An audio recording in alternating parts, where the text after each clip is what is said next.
वहां से तस्वीरें हमें दिखा रहे हैं। आपसे आगे अपडेट लेंगे। जानकारी देने के लिए बहुत बहुत धन्यवाद। और अब बात करते हैं संभल से सांसद जियाउर रहमान बर्क की। जियाउर रहमान बर्क की मुश्किलें कैसे बढ़ने वाली है, ये बताते हैं।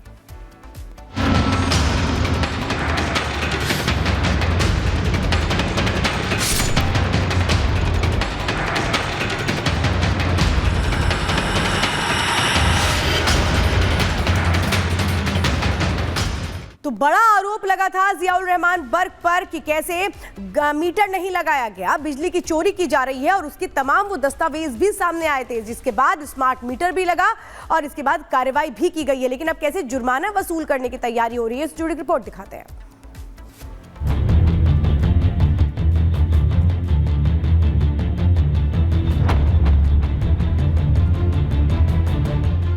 सपा सांसद जियाउर रहमान बर्क की हालत इन दिनों ऐसी है कि आगे कुआं है तो पीछे खाई।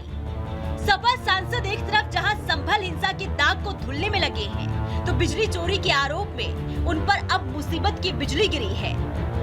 बर्क साहब ने सोचा भी नहीं होगा कि बिजली चोरी करना उनको इतना महंगा पड़ेगा और लाखों नहीं बल्कि करोड़ों का फटका लग जाएगा। संभल हिंसा के बाद जियाउर रहमान बर्क पर कटिया मारकर बिजली चोरी का आरोप लगा। विभाग ने जांच की तो आरोप सही पाया गया। मीटर उतारा, बिजली काटी गई और जुर्माना लगा दिया गया। विद्युत विभाग ने बिजली चोरी के मामले में जो नोटिस दी थी, अब वो मूल्यांकन प्रक्रिया पर जा पहुंची है और विभाग कभी भी बर्क के खिलाफ वसूली प्रक्रिया कर सकता है। बिजली चोरी के आरोप में जियाउर रहमान पर पहले एफआईआर दर्ज की गई, फिर उन पर 1 करोड़ 91 लाख रुपए का जुर्माना लगा। अब बिजली विभाग आरसी भेजकर वसूली प्रक्रिया को अपना सकता है, लेकिन उससे पहले सपा सांसद को 4 जनवरी तक अपना पक्ष रखने का समय दिया गया है। उसे माननीय सांसद जी को 15 दिन का समय एक्शन संभल के द्वारा दिया गया है, जो अभी 4 जनवरी को पूरा हो रहा है। उसमें 4 जनवरी तक हम लोग इंतजार करते हैं उनके जवाब का, क्या साक्ष्य उपलब्ध कराते हैं। हाँ, वसूली की प्रक्रिया में है। आरसी का भी पहले सेक्शन 3 भेजेंगे, फिर उसके बाद जो है 15 दिन के बाद फिर आरसी भेज करके वसूली कीजिए। सपा सांसद के लिए बिजली चोरी मुसीबत कैसे बनी, वो भी जानिए। बर्क पर बिजली चोरी का आरोप लगा तो 17 दिसंबर को सबसे पहले बिजली विभाग ने घर पर छापेमारी की। विभाग ने 2 नए स्मार्ट मीटर लगाए, पुराना मीटर जांच के लिए भेजा गया और फिर 19 दिसंबर को पुलिस के साथ विभाग ने रेड मारी। घर पर बिजली खपत की जांच की गई। बिजली चोरी के आरोप में केस दर्ज किया गया। 1 करोड़ 91 लाख का जुर्माना लगाया गया और फिर 26 दिसंबर को दोनों जब्त मीटरों की जांच की गई। बर्क का प्रतिनिधि मौजूद रहा।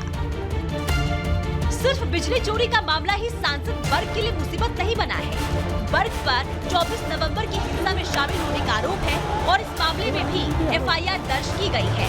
अब ऐसे में अगर वो दोनों ही केस में दोषी पाए जाते हैं तो उनको कठोर सजा हो सकती है। Bureau report, Republic Bharat. तो यूपी में ऑपरेशन लंगड़ा लगातार जारी है और अपराधियों का खात्मा भी लगातार हो रहा है।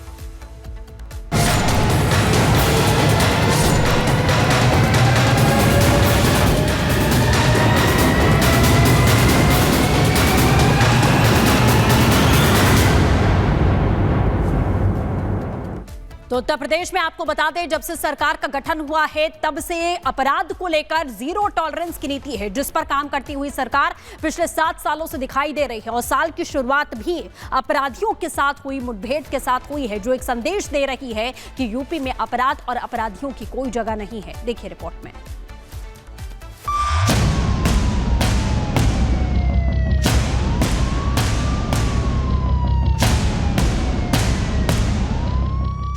बीते सालों में योगी फोर्स के सामने अपराधी हो या फिर बदमाश, माफिया हो या फिर आतंकी, हर कोई बेदम नजर आया। यूपी में योगी राज में कुछ इसी अंदाज में अपराधियों के लिए नए साल की शुरुआत भी हुई है, जिसकी 4 तस्वीरें आपकी स्क्रीन पर हैं। गाजियाबाद, ग्रेटर नोएडा, मेरठ और फिरोजाबाद में एनकाउंटर। साफ है वो एक्शन प्लान जिस पर योगी की पुलिस 7 सालों से काम कर रही है। वो ऑपरेशन लंगड़ा 2025 में भी जारी रहेगा। गाजियाबाद अपराधियों के लिए नए साल का आगमन मुठभेड़ के साथ हुआ। थाना निवाड़ी में पुलिस की अपराधियों से हुई मुठभेड़ जिसके बाद पुलिस ने 2 अपराधियों को शिकंजे में लिया। इनके पास से एक तमंचा और जिंदा के साथ खोखा कारतूस जब्त किया गया। गौकशी करने वाले औजार भी पुलिस ने बरामद किए हैं। इन्होंने पूछताछ में स्वीकार किया कि आज ये यहाँ पे गौकशी करने की फिराक में ही मौजूद थे तथा विगत नवंबर और 25 नवंबर की रात्रि में इन्होंने यहाँ पे इसके पास ही एक गौकशी की घटना कारित की थी। इनके कब्जे से तमंचा, जिंदा कारतूस व गौकशी करने के औजार बरामद हुए हैं। यूपी में जीरो टॉलरेंस नीति के तहत अपराध और अपराधियों पर लगातार लगाम लगाया जा रहा है।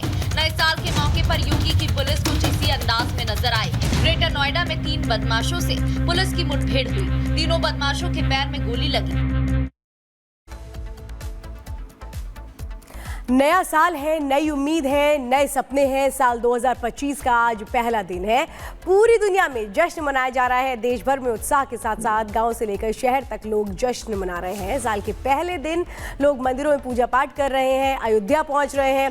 काशी की तस्वीर अयोध्या की तस्वीरें आप देख रहे हैं। चाहे काशी हो, मथुरा, सब जगह ईश्वर का आशीर्वाद देने के लिए लोग पहुंच रहे हैं।